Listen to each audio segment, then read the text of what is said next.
जी students, अस्सलाम वालेकुम। मेरा नाम है आतिफ नसीम और ये है आपका YouTube channel science made sensible.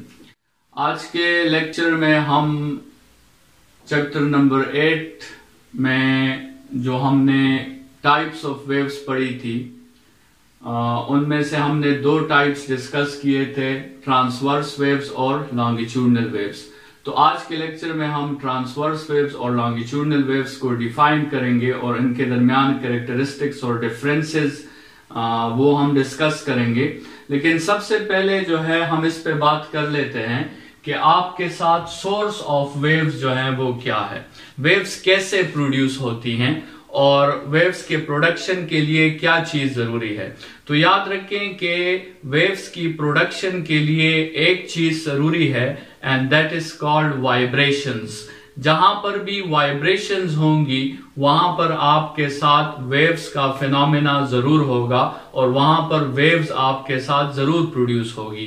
So production of waves requires vibrations. ठीक है, ये बात जहन में रखें और यहीं से आप अपने लिए जो है ये एक रूल बना लें कि दो चीजें हैं। एक है वाइब्रेशंस, चाहे वो मीडियम के पार्टिकल्स वाइब्रेशंस करें या इलेक्ट्रोमैग्नेटिक के केस में इलेक्ट्रिक और मैग्नेटिक फील्ड्स जो हैं वो वाइब्रेशंस करें।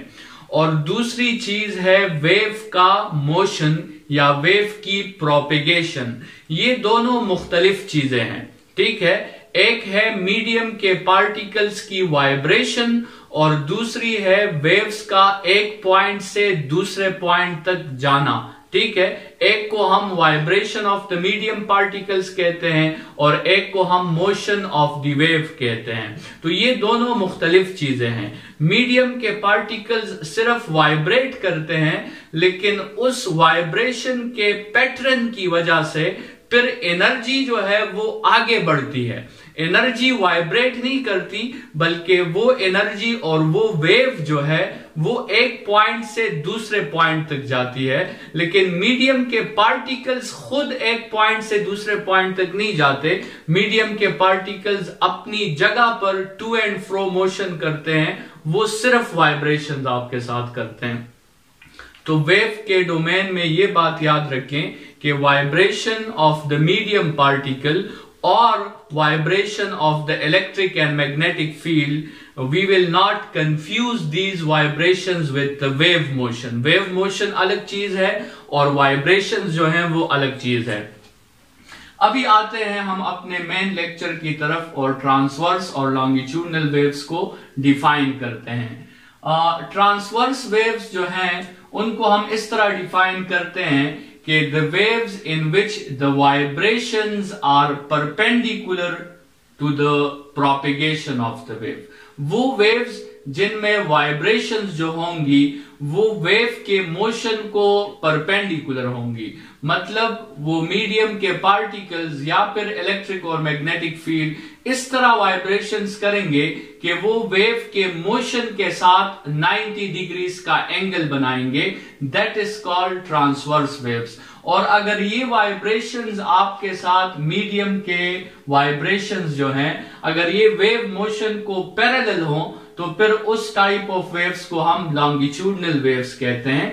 इस डायग्राम में आपको शो किया गया है, अगर ये आपके साथ मीडियम के पार्टिकल्स हैं तो ये आप पार्टिकल्स देखें, ये y एक्सिस पर फर्ज करें ये पार्टिकल्स वाइब्रेट कर रहे हैं, लेकिन एनर्जी x एक्सिस पर आगे बढ़ रही है। वेव जो है वो x एक्सिस पर आगे बढ़ रहा है और आपके साथ मीडियम के पार्टिकल्स की जो वाइब्रेशंस हैं वो एनर्जी के मोशन के साथ 90 का एंगल बना रहे हैं। सो these vibrations are perpendicular to the wave propagation. Such type of wave is called transverse wave. और इस एग्जांपल में आप देखें तो ये अगर आपके साथ पार्टिकल्स हैं और ये वेव की मोशन है x एक्सिस पर, तो पार्टिकल्स भी x एक्सिस पर वाइब्रेट कर रहे हैं। तो इसका मतलब ये है कि यहां पर पार्टिकल्स या मीडियम या जनरली वाइब्रेशंस जो हैं वो वेव मोशन को पैरेलल हैं और इन किस्म की वेव्स को हम लॉन्गिट्यूडनल वेव्स कहते हैं।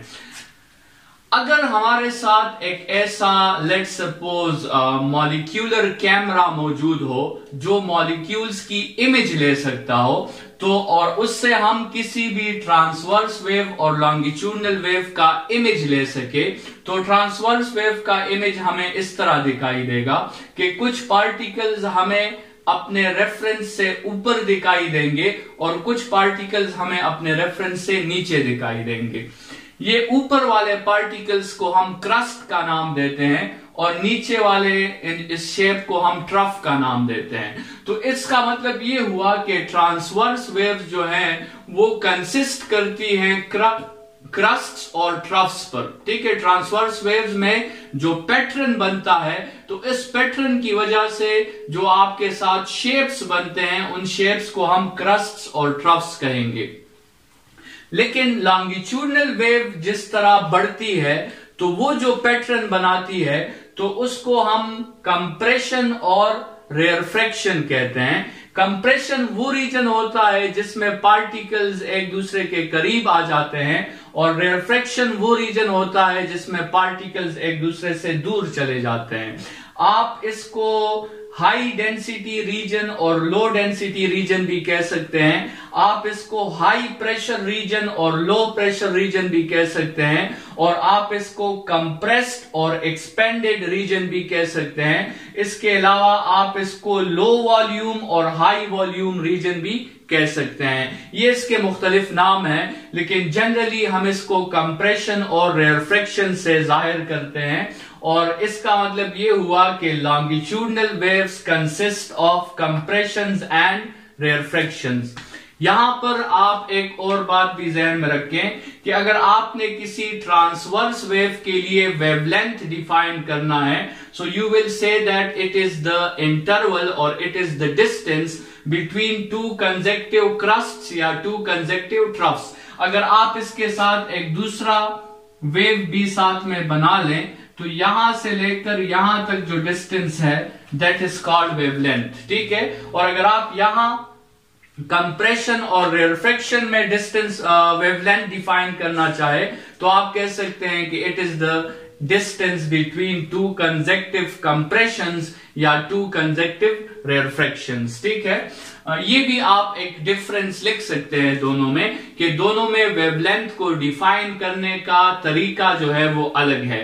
ट्रांसवर्स में हम वेवलेंथ को इस तरह डिफाइन करते हैं कि it is the distance between two consecutive troughs और टू कंसेक्टिव क्रस्ट्स, और लॉन्गिट्यूडनल में हम वेवलेंथ इस तरह डिफाइन करते हैं कि it is the distance between two consecutive compressions and two consecutive rarefactions. ठीक है, अच्छा, ट्रांसवर्स वेव्स जो होती हैं ये मैकेनिकल भी हो सकती हैं और इलेक्ट्रोमैग्नेटिक भी हो सकती हैं। बल्कि इलेक्ट्रोमैग्नेटिक का जितना भी पूरा स्पेक्ट्रम है जिस पे हम अगले लेक्चर में बात करेंगे वो सारा का सारा ट्रांसवर्स इन नेचर है। मतलब उसमें ये बात पाई जाती है कि उसमें जो वाइब्रेशंस होती हैं वो वेव के प्रोपिगेशन को परपेंडिकुलर होती हैं। तो ट्रांसवर्स वेव्स मैकेनिकल भी हो सकती है और इलेक्ट्रोमैग्नेटिक भी हो सकती है। मतलब ट्रांसवर्स वेव्स के लिए मीडियम की रिक्वायरमेंट हो भी सकती है और मीडियम की रिक्वायरमेंट नहीं भी हो सकती। ठीक है, लेकिन लॉन्गिट्यूडनल वेव्स जो होती हैं वो सिर्फ मैकेनिकल वेव्स होती हैं। वो आपके साथ इलेक्ट्रोमैग्नेटिक वेव्स में कोई भी वेव लॉन्गिट्यूडनल नहीं है। इलेक्ट्रोमैग्नेटिक वेव्स की सारी वेव्स, सारा स्पेक्ट्रम वो आपके साथ ट्रांसवर्स वेव्स हैं। एक बहुत इंपॉर्टेंट प्रॉपर्टी जो एक डिफरेंशिएटिंग प्रॉपर्टी है जिसके जरिए हम साबित करते हैं कि एक वेव ट्रांसवर्स है या लॉन्गिट्यूडनल वेव है, वो प्रॉपर्टी पोलराइजेशन है। ठीक है, जनरली हमने देखा है कि we can polarise transverse waves, लेकिन longitudinal waves can't be polarised. So this property is a differentiating property. अगर आपसे जो है कोई टीचर कह दे कि आप एक वेव को स्टडी करें और आप ये देखें कि ये वेव आपके साथ ट्रांसवर्स वेव है या लॉन्गिट्यूडनल वेव है, तो आप उस वेव के साथ एक एक्सपेरिमेंट करोगे और वो एक्सपेरिमेंट होगा पोलराइजेशन का। आपने ये देखना होगा कि क्या ये वेव पोलराइज हो सकती है या नहीं हो सकती। तो अगर वो वेव पोलराइज हो गई so this means that wave is a transverse wave. लेकिन अगर वो पोलराइज नहीं हुई, this means that wave is a longitudinal wave, वो ट्रांसवर्स वेव नहीं है। ठीक है, तो transverse waves can only be polarized, and if a wave is polarized, this means that it is transverse waves। ठीक है, और longitudinal waves cannot be polarized, and if a wave cannot be polarized, it means that it is a longitudinal wave। ये आपके साथ transverse waves और longitudinal waves के दरमियान differences थे, और नेक्स्ट लेक्चर में हम मैकेनिकल वेव्स और इलेक्ट्रोमैग्नेटिक वेव्स के दरमियान डिफरेंसेस और हम उसे डिफाइन करेंगे। फिलहाल के लिए इतना ही। Thank you students.